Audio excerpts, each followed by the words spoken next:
살아계신 하나님 아버지, 우리를 오늘 예배의 자리 가운데로 인도하여 주시고 주님 말씀 듣게 하시니 참으로 감사드립니다. 이 자리에 모인 우리 모두가 주님 주신 말씀에 집중하게 하시고 그 말씀을 통해 우리의 삶의 기준과 삶의 초점을 오롯이 주님께 두고 살아갈 수 있도록 우리를 변화시켜 주시옵소서. 특별히 우리는 오늘 말씀을 통해 한 영혼 살리기 원하시는 하나님의 마음과 그 마음 받은 우리들이 어떤 태도를 가지고 살아가야 하는지에 대해서 함께 나눌 것입니다.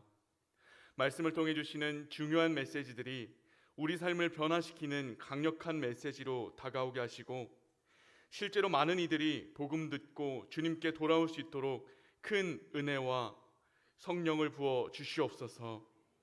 우리에게 늘 새 힘과 새 능력 그리고 지혜를 부어주시는 예수 그리스도의 이름으로 감사드리며 기도했습니다. 아멘. 오늘 우리에게 주신 하나님 말씀은 누가복음 15장 1절에서 7절까지의 말씀입니다. 오늘 우리에게 주신 하나님 말씀은 누가복음 15장 1절부터 7절까지의 말씀입니다. 제가 가진 성경으로는 신약성경 120페이지에 있습니다. 교독하시고 마지막 구절을 한 목소리로 읽겠습니다. 모든 세리와 죄인들이 말씀을 들으러 가까이 나아오니 어려울 때 이 사람이 죄인을 영접하고 음식을 같이 먹는다 하더라. 예수께서 그들에게 이 비유로 이르시되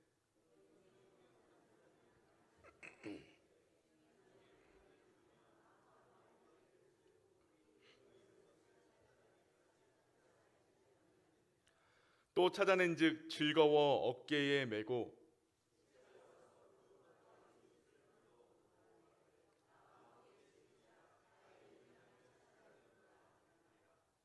함께 읽습니다. 내가 너희에게 이르노니 이와 같이 죄인 한 사람이 회개하면 하늘에서는 회개할 것 없는 의인 99으로 말미암아 기뻐하는 것보다 더하리라. 아멘. 할렐루야. 오늘 수요예배 가운데 나오신 성도님들 진심으로 환영하고 또한 축복합니다. 오늘 말씀을 통해서 주님 주시는 은혜 충만하게 받아가시기를 축복합니다. 저는 생각보다 물건을 잘 잃어버리는 편입니다. 교통카드를 잃어버리는 것은 굉장히 자주 있는 일이었고, 그리고 대학교에 다닐 때는 중요한 USB를 잃어버려서 곤욕을 치른 적도 있었습니다. 최근에도 저는 지금 손목시계를 잃어버려가지고 굉장한 곤란한 상황 중에 있습니다. 제가 잃어버렸던 물건들 중에 가장 기억에 남는 물건은 바로 휴대폰이었습니다. 성도님들도 다 기억하시겠지만 최근 10여 년 전만 하더라도 스마트폰이라는 것이 없었습니다. 그런데 이 스마트폰보다는 이 폴더폰이나 이 슬라이드폰이 훨씬 더 많이 유행을 했었습니다. 그랬던 시기에 이 스마트폰이라는 이 물건은 굉장히 신기한 저한테 굉장히 큰 흥미를 끌어주는 그런 물건이었습니다. 이 버튼으로 누르는 게 아니고 화면 액정을 직접 눌러서 조작을 한다는 게 너무 신기한 것이었습니다. 그런데 이 스마트폰은 그냥 갖고 싶은 마음은 속으로 삭히는데 실제로 받을 수는 없는 그런 물건이었습니다. 왜냐하면 이 스마트폰이 처음 나왔을 때 너무나도 비쌌기 때문에 그렇습니다. 그러던 어느 날에 제가 휴대폰이 고장이 나고 만 거였습니다. 제가 쓰던 그런 핸드폰이 너무 오랫동안 사용을 하니까 고장이 나서 먹통이 된 것이었습니다. 그래서 어쩔 수 없이 다른 휴대폰으로 바꾸기 위해서 저는 어머니와 함께 대리점으로 향했습니다. 그런데 어머니께서 이렇게 물어보시는 것이었습니다. 너 스마트폰 갖고 싶지? 근데 제가 그럴 것이 제가 평소에 이 스마트폰 광고가 나올 때마다 초롱초롱한 눈으로 광고를 봤고, 그리고 그 스마트폰 광고 노래를 항상 따라 부르고 다녔기 때문에 어머니께서 저의 그런 마음을 모르실 수가 없었습니다. 그래서 저는 어머니께 마음으로는 이렇게 말했습니다. 어머니, 괜찮습니다. 저는 폴더폰, 이 슬라이드폰으로 충분합니다. 이렇게 속으로는 말을 했는데 저의 고개는 사정없이 끄덕이고 있었습니다. 갖고 싶다는 거죠. 그래서 부모님께서는 제 스마트폰을 사주셨고 놀랍게도 저는 그렇게 스마트폰을 가지게 되었습니다. 그런데 그 후 2주 정도가 지난 어느 날이었습니다. 제가 친구와 학원을 마치고 이렇게 잡기놀이를 하면서 막 뛰어오면서 집에 돌아갔었습니다. 근데 제가 하필이면 이 후드 집업 주머니에다가 휴대폰을 넣고 달렸던 것입니다. 어떻게 되었을까요? 휴대폰이 저도 모르는 사이에 빠졌던 것입니다. 저는 이 사실을 집에 도착하고 나서야 한참 뒤에 깨닫게 되었습니다. 그리고는 얼굴이 새파래져가지고 그 왔던 길을 막 뛰어가면서 살펴보았는데 스마트폰을 찾았겠습니까? 못 찾았겠습니까? 스마트폰이 없는 겁니다. 그래서 한참 동안의 시간을 들였는데도 스마트폰을 찾을 수가 없었습니다. 제 그때 마음이 정말 심장이 녹아버리는 것 같았습니다. 그리고 막 식은땀을 흘리면서 집에 돌아가서 어머니 앞으로 갔습니다. 그리고 무릎을 꿇고 눈물을 뚝뚝 흘리면서 어머니, 저는 죄인입니다. 정말 그렇게 회개하는 마음을 가지고, 그러니까 어머니께서 깜짝 놀라신 겁니다. 어머니도 놀라시고 아버지도 놀라시고 제 동생도 놀라고 그런 상황이 되어서 온 가족이 함께 스마트폰 찾겠다고 밖에 나가가지고 막 온 동네를 뒤지는 상황이 왔습니다. 그리고 결국에 길을 가다가 제 휴대폰을 주운 사람과 연락이 닿아서 극적으로 휴대폰을 찾게 되었습니다. 할렐루야죠. 네, 제가 휴대폰을 그렇게 찾게 되니까 저는 지금도 그 휴대폰을 잃어버렸을 때 그 식은땀과 저희 눈물을 생생하게 기억하고 있습니다. 그리고 동시에 스마트폰을 찾았을 때 느꼈던 그 기쁨과 그런 환호성을 아직까지도 생생하게 기억하고 있습니다. 성도님들께서도 혹시 잃어버렸던 것을, 중요한 것을 잃어버렸다가 찾으신 경험이 있으십니까? 그렇다면 이러한 마음을 다들 공감하실 것입니다. 그런데 오늘 본문 말씀을 보면 이렇게 간절히, 아니 이보다도 훨씬 더 간절하게 한 영혼을 찾으시는 분을 만날 수 있습니다. 그분은 바로 우리의 아버지 하나님이십니다. 그러므로 한 영혼을 간절히 애통하게 찾아다니시는 그 하나님의 마음을 오늘 본문 가운데 함께 살펴볼 수 있기를 축복합니다. 누가복음 15장의 말씀을 보시면 예수님께서 말씀하신 세 가지 비유, 정말 유명한 비유들에 대한 설명이 나와 있습니다. 그 비유들은 바로 잃어버린 양의 비유, 잃어버린 드라크마의 비유, 그리고 유명한 잃어버린 탕자의 비유입니다. 그리고 오늘 우리가 함께 살펴볼 말씀은 바로 잃어버린 양에 대한 비유입니다. 그 내용들을 세부적으로 다루기에 앞서서 예수님께서 이렇게 비유로 말씀하신 이 배경에 대해서 우리가 잠깐 짚고 넘어가면 좋겠습니다. 오늘 본문 바로 앞장인 14장의 내용을 보시면 그 맥락을 조금 더 쉽게 이해할 수가 있는데 14장 1절 말씀을 제가 읽어드리겠습니다. 안식일에 예수께서 한 바리새인 지도자의 집에 떡 잡수시러 들어가시니 그들이 엿보고 있더라. 예수께서는 이 안식일에 한 바리새인 집으로 들어가셨습니다. 그리고 그들에게 귀 있는 자는 들을지어다 라고 말씀하시면서 그들에게 말씀하셨습니다. 그리고 천국 복음을 전파하셨습니다. 그런데 여기서 바리새인들의 심기를 굉장히 불편하게 만드는 것이 있었는데 그들은 바로 세리와 죄인들이었습니다. 바리새인들은 그들과 함께 자리에 있는 것부터 너무나도 불편했습니다. 구체적으로 바리새인들과 서기관들의 반응이 어떠했는지 2절 말씀으로 한 목소리로 살펴보길 원합니다. 바리새인과 서기관들이 수군거려 이르되 이 사람이 죄인을 영접하고 음식을 같이 먹는다 하더라. 그들은 수군거리기 시작했습니다. 그러면서 이 사람이 죄인을 영접하고 죄인과 함께 음식을 먹는다라고 말했습니다. 이 고대 사회에서 식사를 같이 하는다라는 그런 사실 자체가 이 사람을 우리의 공동체 구성원으로 인정한다라는 뜻을 가지고 있었기 때문에 이들은 죄인과 한 공동체 취급을 받는 것이 너무나도 불편했던 것입니다. 그래서 그들은 수군거렸습니다. 특별히 이 수군거리다라는 말은 헬라어 원문상 디아공기조라는 단어를 가지고 있는데 이 말의 뜻은 불평하고 투덜거리다라는 의미를 가지고 있습니다. 또 이 원호의 시제를 보았을 때 그냥 한 번 한 것이 아닙니다.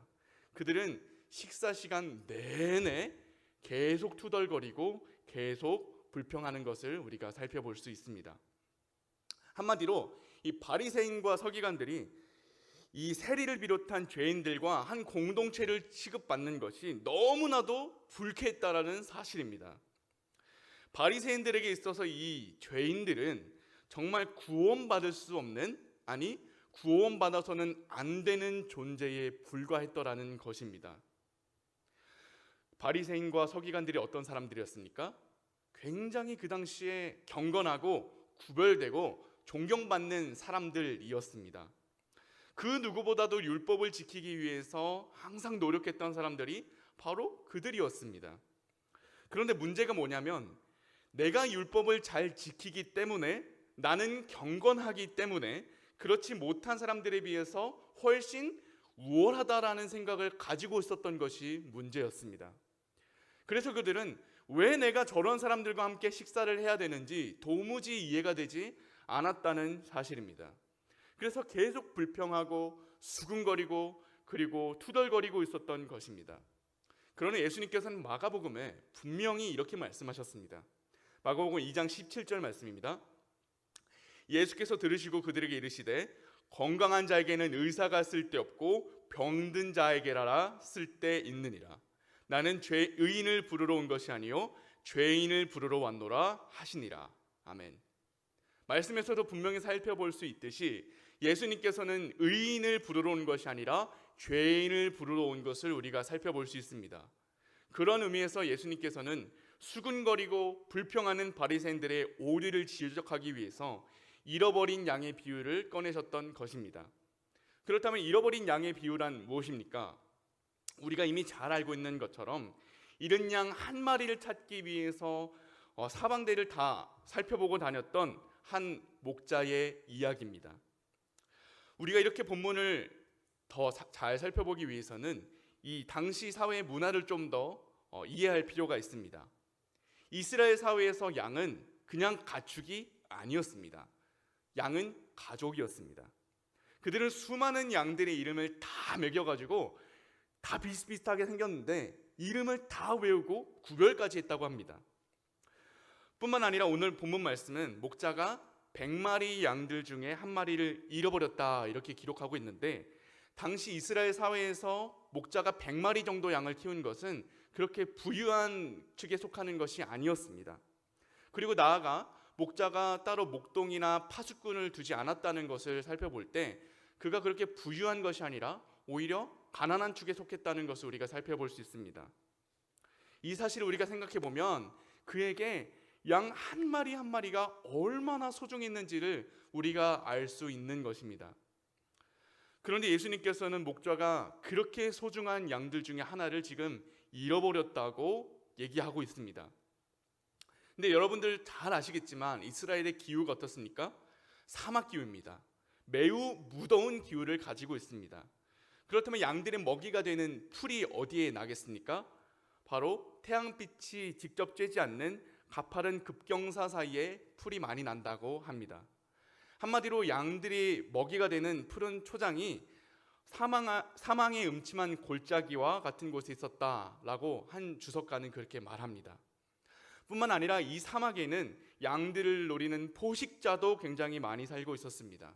때문에 목자가 없는 양은 이들의 먹잇감으로 노려지기가 쉬웠다는 말씀입니다. 사막에 있든지 풀이 있는 곳에 있든지 다 위험한 상황입니다. 이렇게 위험한 환경에 비해서 양이 어떤 동물입니까?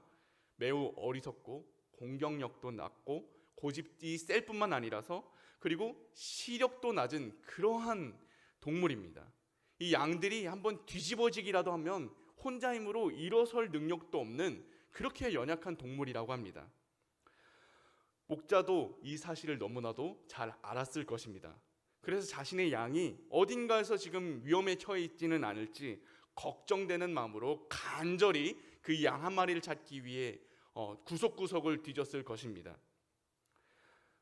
간절한 마음과 초조한 마음이 5절 여에 보시면 어떻게 바뀌는 것을 볼 수 있습니까? 그 목자가 마침내 양을 찾고 즐거워하는 모습을 우리가 볼 수 있습니다. 그 기쁨이 얼마나 컸는지 목자는 기쁨을 감추지 못하고 양을 두 어깨에 들쳐매고는 집으로 돌아오는 것을 살펴볼 수 있습니다. 그뿐만 아니라 집에 돌아와서 이웃들과 함께 그것을 즐기고 나누는 모습도 함께 살펴볼 수가 있습니다. 그렇다면 예수님께서 지금 바리새인들에게 이러한 말씀을 하고 있는 이유가 무엇이겠습니까? 7절 말씀입니다. 내가 너에게 이르노니 이와 같이 죄인 한 사람이 회개하면 하늘에서는 회개할 것 없는 의인 99으로 말미암아 기뻐하는 것보다 더하리라. 아멘. 예수님께서 바리새인들에게 이렇게 말씀하시고자 했던 것은 하나님의 마음이었습니다.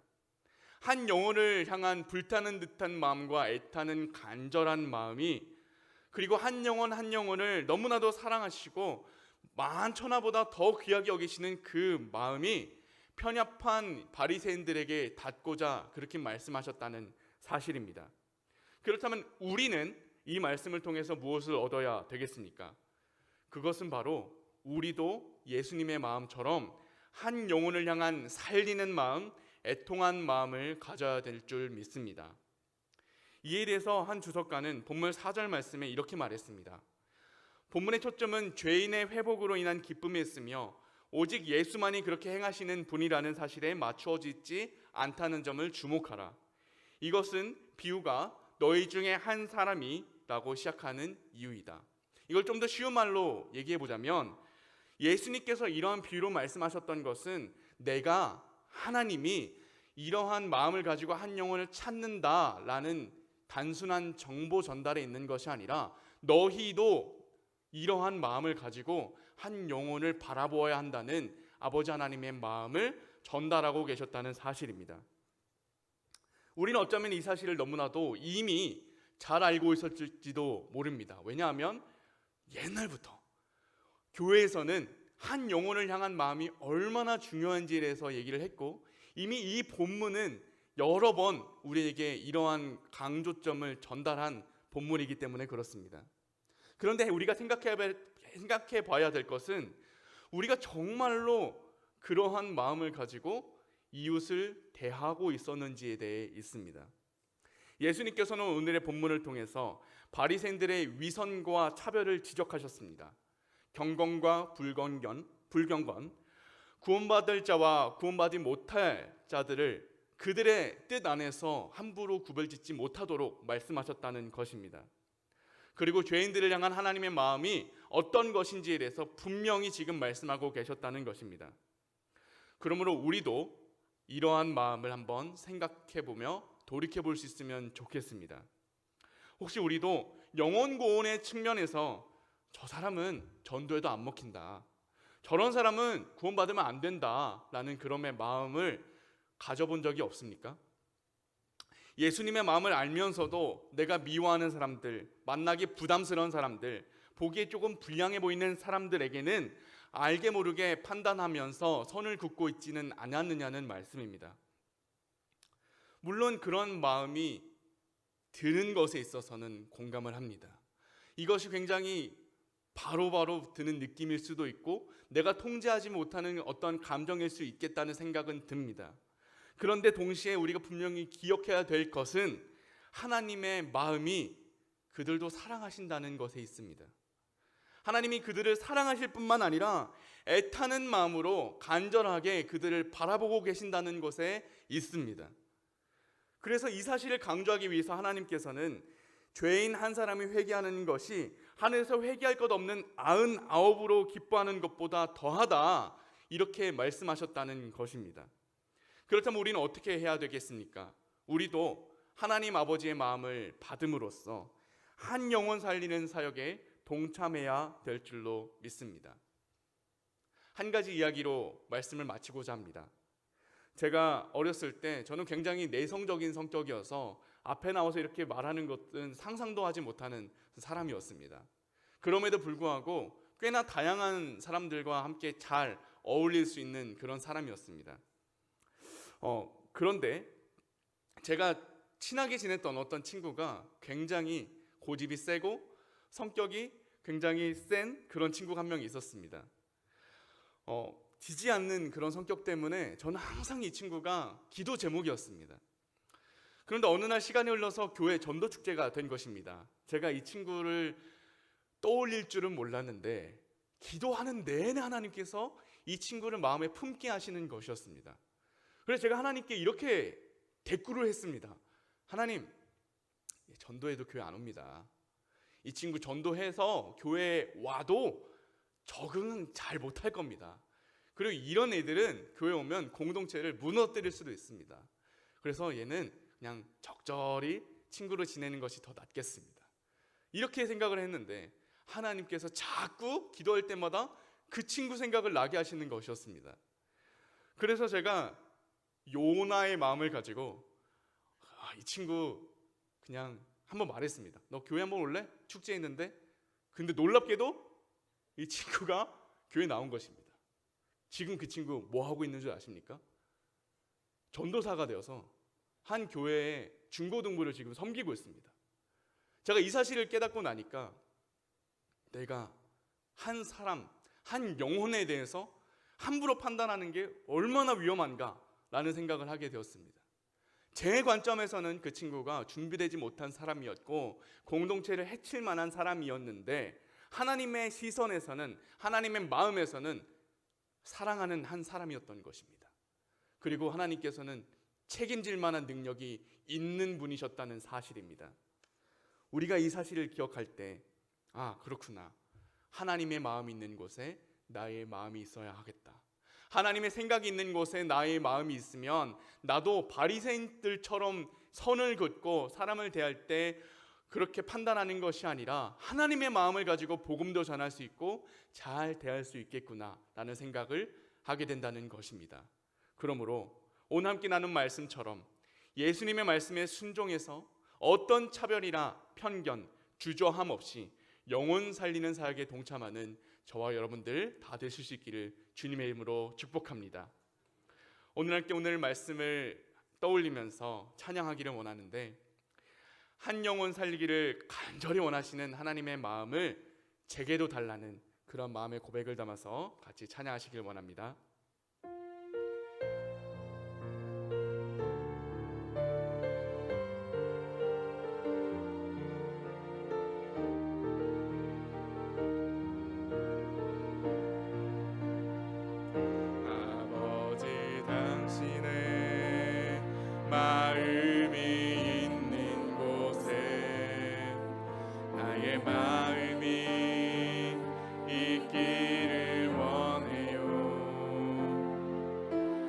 아버지 당신의 눈물이 고인 곳에 나의 눈물이 보이길 원해요. 아버지 당신이 바라보는 영혼에게 나의 두 눈이 향하길 원해요. 아버지 당신이 울고 있는 어두운 땅에 나의 두 발이 향하길 원해요. 나의 마음이 아버지의 마음 알아.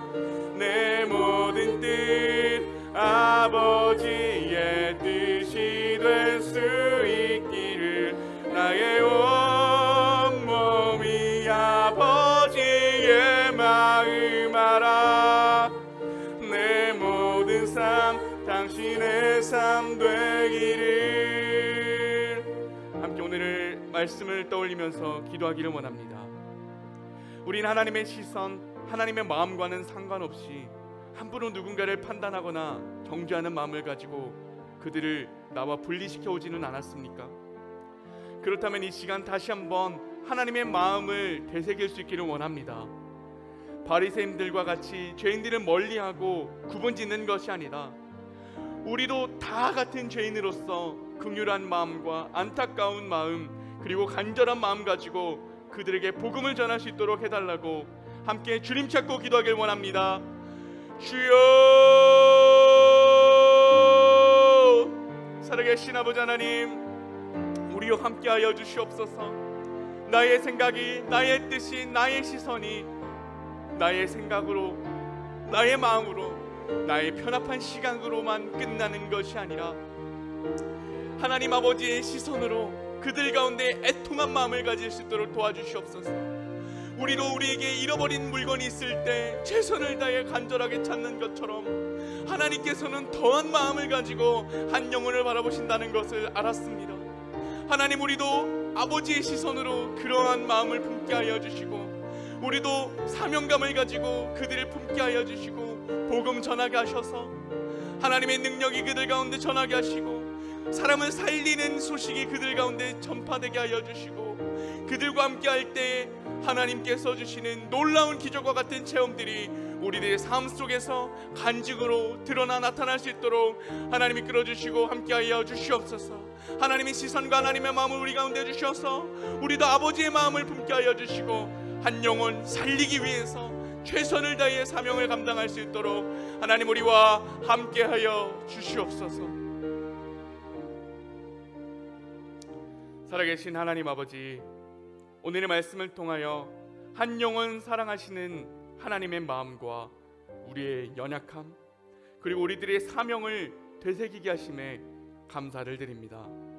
말씀을 통해 나눈 것처럼 우리에게도 한 영혼 사랑하는 마음, 편견 없이 복음 전하는 지혜, 그리고 하나님 말씀 기쁨으로 동참하는 그런 담대함을 허락하여 주시옵소서. 주님, 우리는 연약해서 함부로 판단할 때가 많습니다. 누군가는 구원받기 합당한 사람으로 생각할 뿐만 아니라 누군가는 구원받을 자격이 없는 사람으로 쉽게 판단하여 때로는 그들을 배척하기도 하고 일부러 복음을 전하지 않을 때도 있었습니다. 그러나 주님, 이제는 차별 없이 영혼을 뜨겁게 사랑하시는 주님의 간절한 마음에 공감하며 우리도 그들을 간절한 마음과 사랑으로 품고 전도할 수 있도록 주님 역사하여 주시옵소서. 그렇게 할 수 있는 큰 능력과 은혜 부어주실 것을 믿사오며 살아계신 예수님의 이름으로 간절히 기도드렸습니다. 아멘. 이제 다 함께 자리에서 일어나셔서 야곱의 축복 찬양하시겠습니다. 이렇게 박수치며 기쁘게 찬양하시겠습니다. 너는 담장 너머로 뻗은 나무 가지에 푸른 열매처럼 하나님의 귀한 축복이 삶에 가득히 넘쳐날 거야. 너는